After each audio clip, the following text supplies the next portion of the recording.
नमस्कार, मैं हूं रत्ना और आप देख रहे हैं सी न्यूज़ भारत। आए रुक करते इस खबर की ओर। खबर राजधानी लखनऊ से है, जहां आलमबाग क्षेत्र के सिंगार नगर में नील वर्णम संस्थान की ओर से कवि सम्मेलन का आयोजन किया गया। इस अवसर पर देश के कोने कोने से आए कवियों का संस्थान के अध्यक्ष अरविंद त्रिपाठी गुड्डू भैया ने पुष्प गुच्छ, स्मृति चिन्ह और अंग वस्त्र भेंट कर सम्मानित किया। इस अवसर पर हास्य कलाकार कानपुर वाले अनु अवस्थी आकर्षण का केंद्र रहे।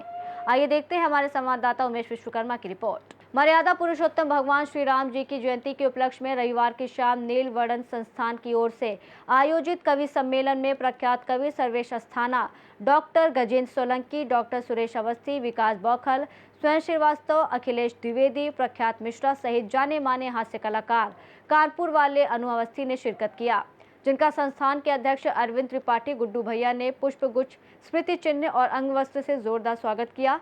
इस अवसर पर कवियों को सुनने के लिए उपाध्यक्ष उत्तर प्रदेश राज्य महिला आयोग अपर्णा यादव, नर्मदा पाठक, सदस्य विधान परिषद अवनीश सिंह पटेल, सदस्य विधान परिषद मुकेश शर्मा, राज्य मंत्री दिनेश प्रताप सिंह, भाजपा लखनऊ महानगर अध्यक्ष आनंद द्विवेदी, महामंत्री लखनऊ व्यापार मंडल राम कुमार वर्मा, अध्यक्ष चंदन नगर व्यापार मंडल आलमबाग सुमेश मिश्रा, पूर्व सांसद और प्रदेश मंत्री प्रियंका सिंह रावत, भाजपा उन्नाव जिला अध्यक्ष अनुराग अवस्थी, पूर्व जिला अध्यक्ष अवधेश कटियार, राष्ट्रीय अध्यक्ष ब्राह्मण महासभा शिवशंकर अवस्थी सहित बड़ी संख्या में गणमान्य लोग मौजूद रहे। मौके पर कवियों ने अपनी काव्य रचनाओं से दर्शकों को मंत्रमुग्ध कर दिया। मुश्किल थी निकलना ही पड़ा घर के वास्ते, फिर घर से निकलना ही पड़ा घर के वास्ते। कवि स्वयं श्रीवास्तव ने अपने इन पंक्तियों से महफिल में समा बांध दिया। वहीं हास्य कलाकार कानपुर वाले अनु अवस्थी ने अपने अंदाज में श्रोताओं को लोटपोट कर दिया। कवि सम्मेलन में कवियों ने जहां श्रोताओं को भक्ति रस से लेकर वीर रस और हास्य रस का रसपान कराया, वहीं हास्य कलाकार कानपुर वाले अनु अवस्थी ने अपने व्यंग्य बाढ़ से हर किसी को लोटपोट कर दिया। इस अवसर पर संस्थान के अध्यक्ष पूर्व एमएलसी अरविंद त्रिपाठी गुड्डू भैया ने कहा कि आज पूरी दुनिया ईरान इजरायल महायुद्ध के कुप्रभाव को झेल रही है। इस स्थिति में लोगों के तनाव को दूर करने के लिए नील वर्णम संस्थान की तरफ से मर्यादा पुरुषोत्तम भगवान श्री राम जी की जयंती के उपलक्ष्य में कवि सम्मेलन का आयोजन किया गया। उन्होंने कहा कि हर किसी के चेहरे पर मुस्कान बिखेरने की ये एक कोशिश है और भगवान श्री राम जी से प्रार्थना है कि पश्चिमी देशों में चल रहा महायुद्ध समाप्त हो और पूरी दुनिया में अमन, चैन और शांति स्थापित हो। आवाज का बदला जरा अंदाज, हमने अपने भीतर के कबूतर को बनाया बाज। हमने ताज क्या है कृष्ण के सिर, पंख ही स्वीकार होगा। और अगली पंक्ति फिर प्रेम मांगती है आपसे, ताज क्या है कृष्ण के सिर, पंख ही स्वीकार होगा। जिस जगह हम बैठ जाएं ये वही दरबार होगा। तालियां कमजोर हैं। कभी आ रहे थे, हमने कहा कि चलो, हम कभी कभी सम्मेलन में नहीं जाते, हम सीख रहे थे। कभी सम्मेलन आपको बताया था कि हम सीख रहे थे, और जब हम कविता सुनाते हैं, कविता जो कवि होते हैं उनकी बहुत अच्छी बात होती है। वो सबसे पहले आते हैं, आपके ताली बजवाते हैं बिना बात के, फिर वो अपना परिचय देते हैं, फिर ताली बजवाते हैं, फिर उसके बाद कोई बात कहते हैं, फिर ताली बजवाते हैं, और फिर उसके बाद कहते हैं मेरी बात अगर आपके सीने में धक से लगी हो तो फिर ताली बजाओ। बताओ, कोई आदमी बैठा अगर सीने में कोई चीज़ धक से लगेगी तो अस्पताल जान बचाने की यहाँ चूतिया करेगा कि पहले ताली बजाएगी। तुमको बढ़ाने के लिए प्राण दे दे कि तुम बहुत अच्छी चीज़ कर रहे हो, हम ताली बजा रहे हैं, भले हमारे धक धक धक लग रही, और बाद में डॉक्टर कहे 3 मिनट पहले आ गए वो।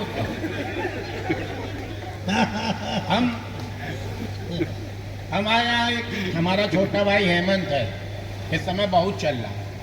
उसने हमसे कहा, उसने कहा भैया कभी सम्मेलन में चला करो, बहुत मौज आएगी। हमने कहा क्या मौज आएगी? बोला चल के देखो। और भाई साहब गए, 5 कवि आए, पांचों ने इतनी ताली बजवाई, इतनी ताली बजवाई, साले हाथ सुन्न हो गए। आखिरी में हम ऐसे ऐसे बजा रहे थे, दोनों हाथ में हाथ लड़ाते थे तो खोपड़ी तक करंट मार रहा था, इतनी ताली बजी। फिर एक कवित्री आई, उसने एक बार भी गुड्डू भैया नहीं कहा कि ताली बजाओ।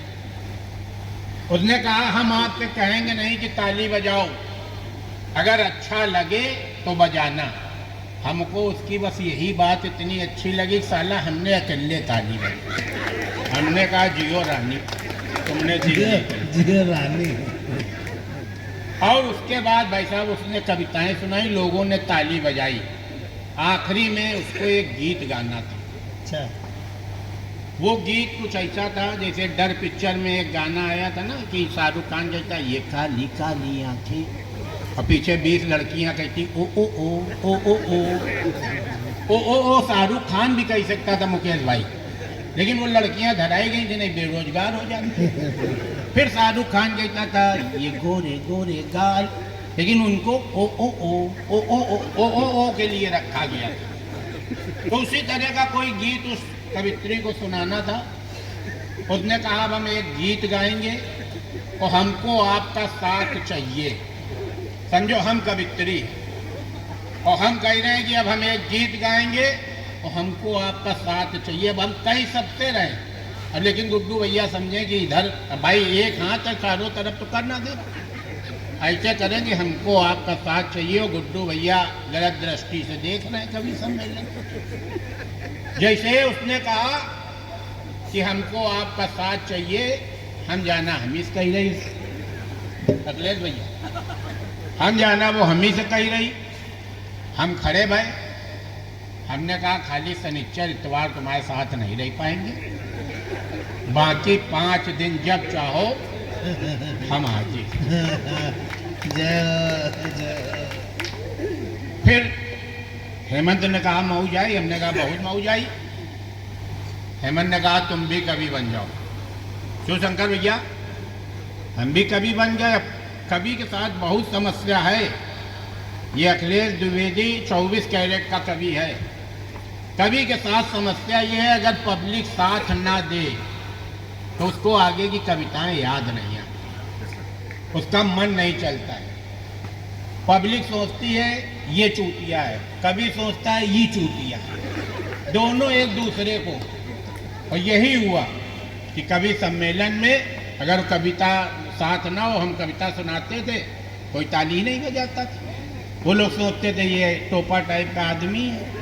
हमको लगता था ये लोग समझते नहीं। फिर हमने सर्वेश अस्थाना भैया से पूछा, हमने कहा सर्वेश भैया तुम हमारे गुरु हो, तुम्हारे हम पैर छूते हैं, तुम बताओ। मैंने कहा अन्नू भाई तुम्हारे अक्ल थोड़ी कम है, जब भी कविता सुनाओ जो सामने बैठा हो उसकी आंखों में आंखें डाल के सुनाओ। हमने इनकी बात, क्योंकि हमारे गुरु हैं और हम हर मंच से बताते भी हैं, गुरु बताओ हाँ कहो। अरे बहुत तगड़े गुरु हैं, गुरु घंटाल हैं इनके। नहीं हम गुरु। देखिए शहर में जितने अवस्थी हैं सबको ये सेट करें। अभी देखिए सुरेश अवस्थी इतनी जल्दी में थे, लेकिन बीच में उनने रोक के कहा कि एक बार यार सर्वेश हम लोग कहाँ कविता कर रहे थे, वो वाली अमेरिका में। इनने फट से कहा, इनने कविता भी नहीं सुनी कि कौन वाली कर रहे थे। इनने कहा हाँ वही तो अमेरिका में। तो इनने कहा कि तुम यार अन्नू सामने बैठे आंखी में आंखें डाल के सुनाओ। पहले ही कवि सम्मेलन हमारा पुलिस लाइन में पड़ गया। और जैसे इंस्पेक्टर साहब बैठे हैं, वर्दी पहने, समझ में आ रहा पुलिस है। अब मुकेश बहादुर जैसे मान लो डीजीपी हैं, व्यवहार में आ गए, वर्दी नहीं पहने, और साथ में रीना भाभी का भी ले आए। गुड्डू भैया डीएम है, डीएम भी वर्दी नहीं पहने। अब हमने कविता चालू करी और सर्वेश भैया की बात याद करी कि आंखी में आंखी डाल के सुनाना है। अब सामने डीएम साहब मैं पत्नी के और कमिश्नर साहब मैं पत्नी के। अब हमने कहा लड़का हो के लड़के की आंखी में आंखें डालने से क्या फायदा है, लाओ भाभी की आंखी में आंखें डाल के सुना दी। तो सबसे पहले हमने कमिश्नर साहब की वाइफ की आंखों में आंखें डाली। हम कहा समेट के जुल्फे और जब तुम लगा लेती हो जूड़ा, जूड़ा समेट के जुल्फे जब तुम लगा लेती हो जूड़ा, मेरा मन यही करता है कि हम रही जवान यो हो जाए बूढ़ा। कमिश्नर साहब ने धीरे से कहा, बे औकात में जरा, ऐसे ऐसे किया। हमने कहा बड़ा आदमी है, दोनों हाथ से नहीं, हमें लगा इसे ऐसे कर रहा, बहुत सही। दूसरी कविता हमने डीएम साहब की वाइफ की आंखों में आंखें डाल के सुनाई। हमने कहा तुम्हारे चेहरे में है जो उदासी, वो आंखों में है नमी। भाभी खुश। हमने कहा वाह गुरु, क्या शिक्षा दे के भेजे हो, आज तो जलवा बन गया। फिर हमने भाभी से कहा तुम्हारे चेहरे में है जो उदासी, आंखों में है नमी। अम्मा समय से दूध नहीं पिलाई, नहीं लिए कैल्शियम की है कमी। लाद के भेज दिए गए 3 महीने बाद। तब से हमने न कोई कविता करी, न किसी कवि सम्मेलन में गए।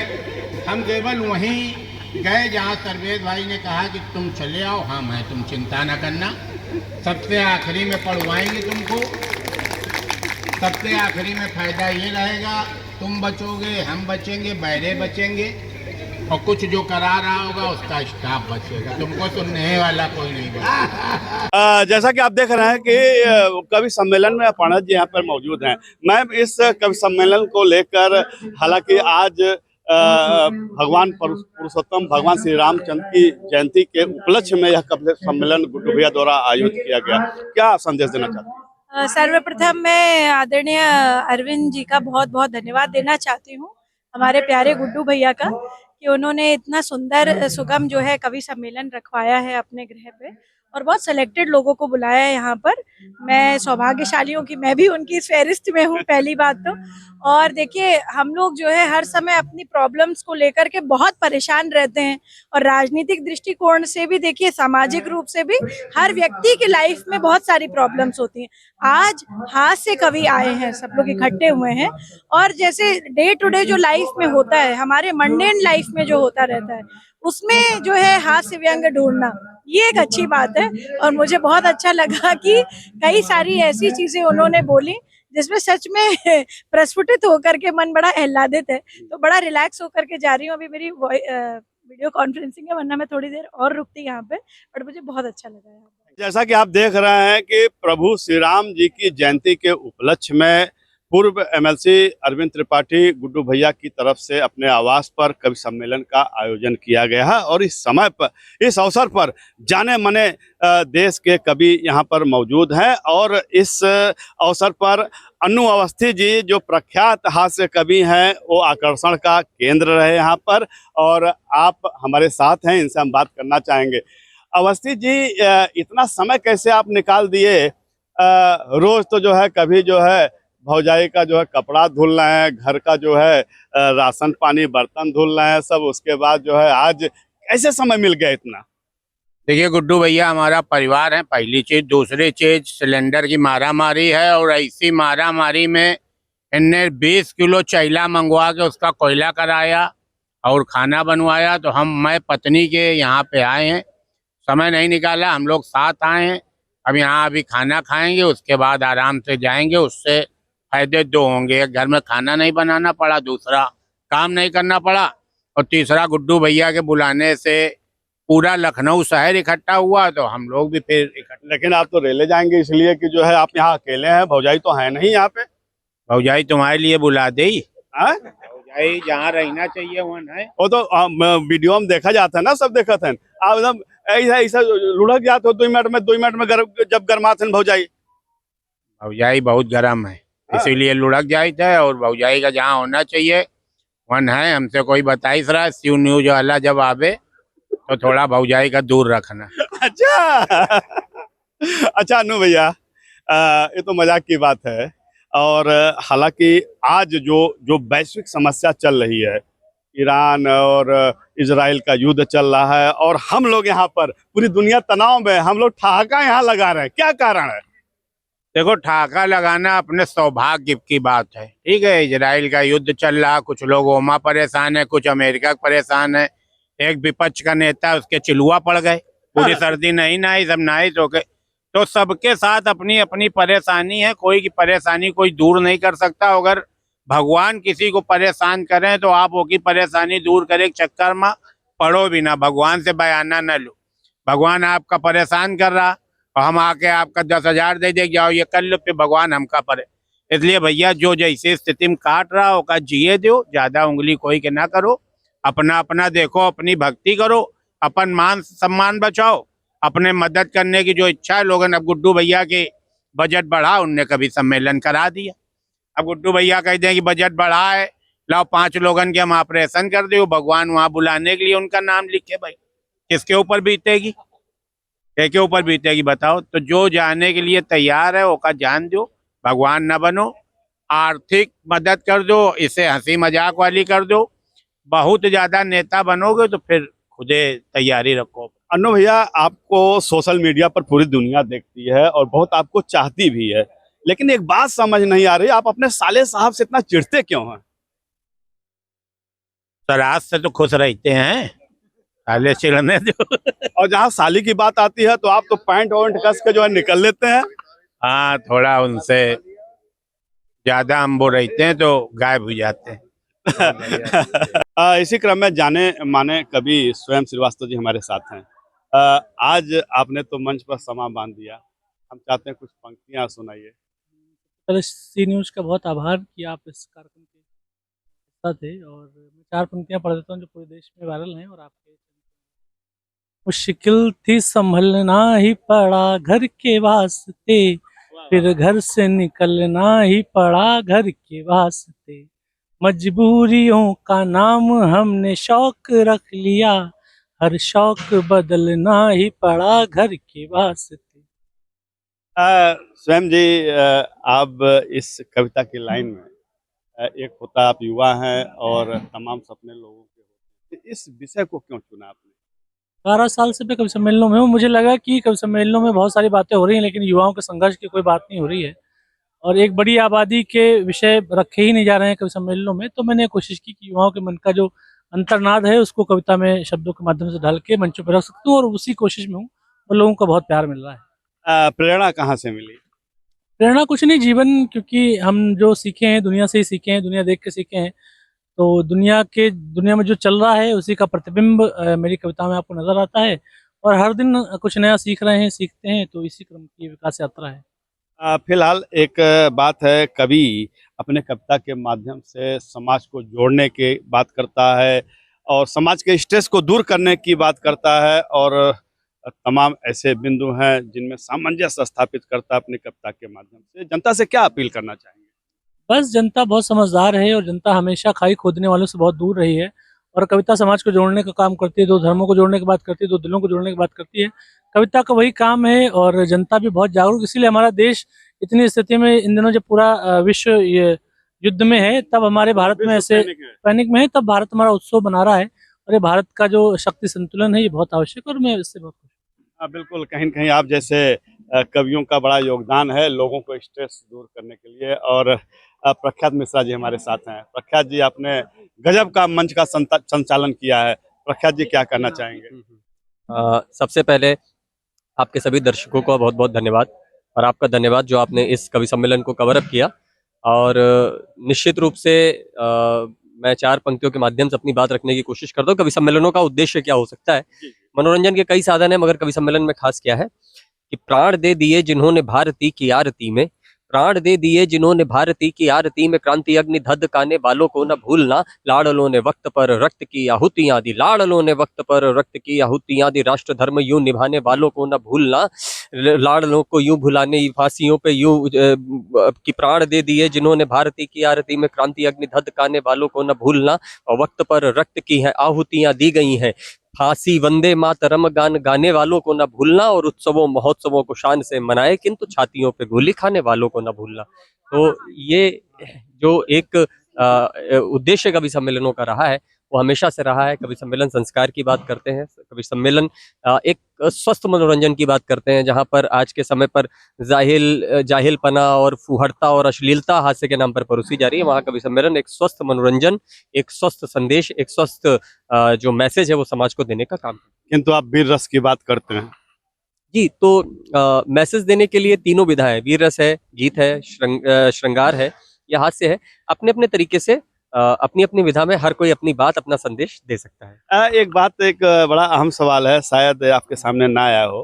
राजनीति आज की बड़ी दूषित हो चुकी है और राजनीति को लेकर तमाम देश हित की हम बात करते हैं तो विपक्ष के लोग टांग खींचते हैं। और इन सब विषम परिस्थितियों में कभी एक ऐसा सेतु है जो अपनी बातों से, अपनी कविता से विपक्ष को भी लपेट देता है, सत्ता पक्ष को भी लपेट देता है, आईना दिखाने के लिए। क्या इस बात को लेकर क्या कहेंगे? बिल्कुल, देखिए, कविता ने समय समय पर जो है विपक्ष को, पक्ष को, चाहे वो सत्ताधारी लोग हों, चाहे वो विपक्ष में बैठे लोग हों, उनको आईना दिखाने का काम किया है, उनका पथ प्रदर्शन करने का काम किया है। देश हित की बात की है। हाँ, देश हित की बात की। विगत कुछ वर्षों में ये ऐसी चीजें आई हैं जहाँ पर कवियों को राजनीति के साथ जोड़ करके देखा जाने लगा है। मतलब अगर हम भारत माता की जय बोलते हैं तो हम भाजपा के व्यक्ति हो गए, अगर हम राम की बात करते हैं तो हम भाजपा के व्यक्ति हो गए। ऐसा है नहीं। आज के समय विपक्ष की स्थिति यह है कि जब देश जिन स्थितियों में जूझ रहा है, देश उन आपातकालीन स्थितियों का सामना कर रहा है जो इस वक्त खाड़ी देशों में चल रहा है, वहां पर हमारे यहाँ पर विपक्ष जब अफवाहें फैलाने का काम कर रहा है तो निश्चित रूप से कवियों का ये उद्देश्य और ये धर्म होता है कि वो विपक्ष को और पक्ष को, दोनों को सही रास्ता दिखाने का काम करें। बहुत सही बात कही प्रख्यात जी ने। आप हैं प्रख्यात जी और युवा कवि हैं और बड़े प्रख्यात कवि हैं और अपनी बातों से, अपनी कविता के माध्यम से समाज को जोड़ने का काम करते हैं, देश हित की बात करते हैं। और जिस तरह से आज गुड्डू भैया के यहाँ से कवि सम्मेलन का आयोजन किया गया, बड़ी संख्या में लोग यहाँ पर उपस्थित रहे, हास्य कवियों की कविता से लोट प्रोत हो गए और उसी क्रम में वीर रस की कविताएं, तमाम ऐसी कविताएं सुनकर लोग भाव विह्वल हो गए। विशाल कुमार चौधरी के साथ उमेश विश्वकर्मा, सी न्यूज़ भारत। इस प्रकार निर्वर्णम संस्थान का कवि सम्मेलन न केवल साहित्य और कला का उत्सव रहा बल्कि हास्य और भावनाओं का भी अद्भुत संगम प्रस्तुत किया। कवियों और हास्य कलाकार अनु अवस्थी की प्रस्तुतियों ने दर्शकों के चेहरों पर मुस्कान बिखेरी और आलमबाग की सांस्कृतिक शाम को यादगार बना दिया। आयोजकों ने भगवान श्री राम से पूरी दुनिया में शांति और अमन की कामना की। रिपोर्ट में फिलहाल इतना ही। देश और दुनिया की तमाम बड़ी खबरों के लिए देखते रहिए सी न्यूज़ भारत।